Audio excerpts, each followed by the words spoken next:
Hello， 大家好啊！今日咧買咗啲白飯魚啊，喺街市買嘅。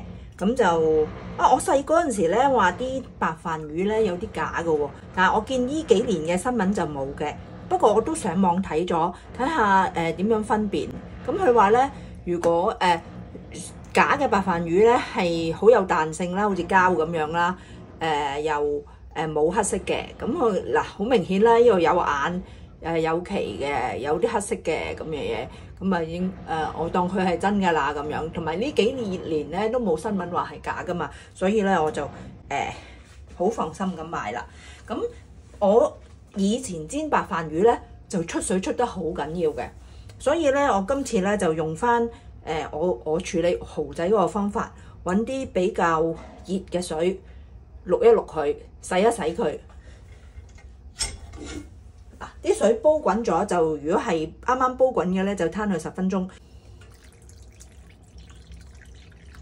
即係倒出嚟咧係有煙嘅，但係咧就唔係話辣到會淥熟人嗰啲咯。咁嗱，你睇我可以擠隻手指落去嘅，咁樣浸一浸佢。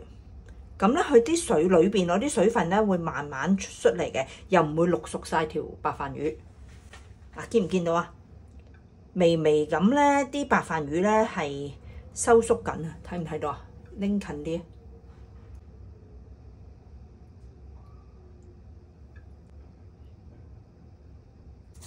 停一停水，我就可以，亦都可以揾啲紙印一印佢啊，咁樣咯。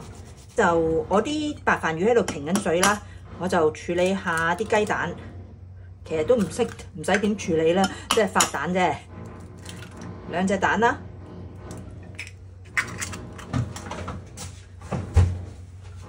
如果太少蛋咧就唔瓊啊，唔好意思啊，我屋企隔離屋有人裝修啊，我諗都係樓上幾層咁樣啦，有啲嘈啊，咁啊剪多啲葱花，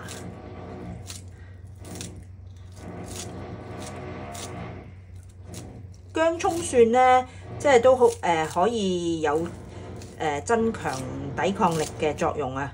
可以嘅話咧，就有機會就落多啲。有陣時咧，你記唔記得如果去日本嘅時候咧，咁你見啲人整碗湯麵咧，哇！啲葱咧多到咧好多噶嘛。咁其實香港咧都就好多人都唔食葱蒜喎。咁其實唔好嘅，食多啲葱蒜有益啊！我媽以前都係話要食多啲葱蒜㗎，不過咧我哋就限住係買菜，人哋搭幾多咪食幾多咯。我而家咧就多數喺街市咧就會買一份咁樣咯。我其實今次都係用咗2條㗎咋，仲有咧剩嘅1份，唔夠1份葱嘅。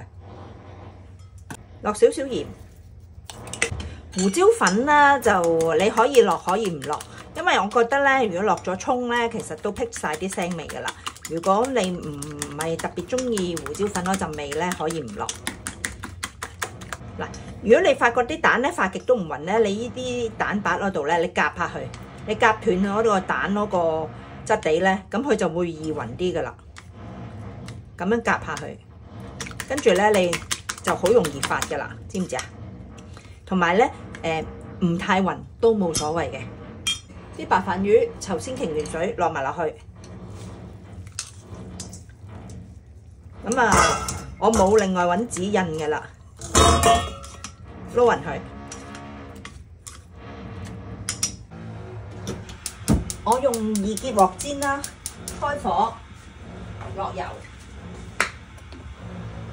多啲油咧就香啲啦。落少啲油就健康啲啦，少啲冇咁肥啦。咁樣咧，你就可以自己控制啦。唔落油都唔係唔得嘅，唔落油都唔黐嘅。不過我自己覺得啦，落咗油就好食好多咁樣咯。落晒佢，就揾筷子撩一撩佢。你揾筷子撩一撩佢咧，佢啲蛋咧就會有啲層次感啊！即係唔會話實滴滴咁樣，因為你咁樣撩佢咧，佢有啲空氣係會走咗落去個蛋嗰個中間度。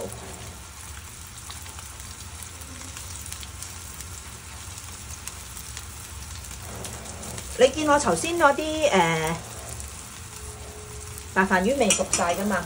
冚一冚蓋，煮佢1分鐘先。嗱，煎咗一邊啦，咁我就預備反佢。嗱，可以話俾大家聽，預告俾大家聽啊！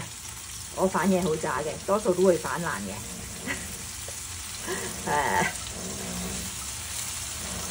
咁啊，cut開佢4件先啦，易少少反咧，起碼就算反爛都唔會反到彈晒出嚟啊嘛。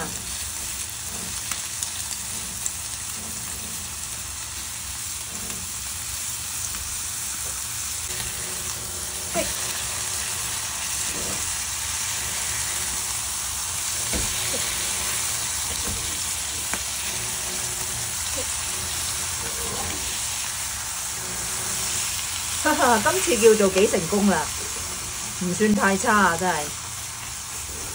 嗱，兩邊煎到金黃色啦，咁啊可以上碟，係咪唔錯啊？我覺得今次好成功啊！大家睇下幾靚 ，OK 啊！我俾自己好滿分啊！好唔好食咧？就試下味先知。開餐啦！咁啊，我錄咗啲芥蘭啊！呢排我好中意食芥蘭啊，因為上網 search 過咧話芥蘭其實好有益啊。係深綠色蔬菜啦，媲美呢個羽衣甘藍啊。咁其實羽衣甘藍咧就真係有啲難買啊，有陣時買嗰啲咧買到咧好舊啊，唔知點解浸完水買嗰陣時覺得佢好深綠啊，唔知浸完水咧佢會變翻黃咗嘅喎，原來咁啊，真係所以買芥蘭穩陣啊！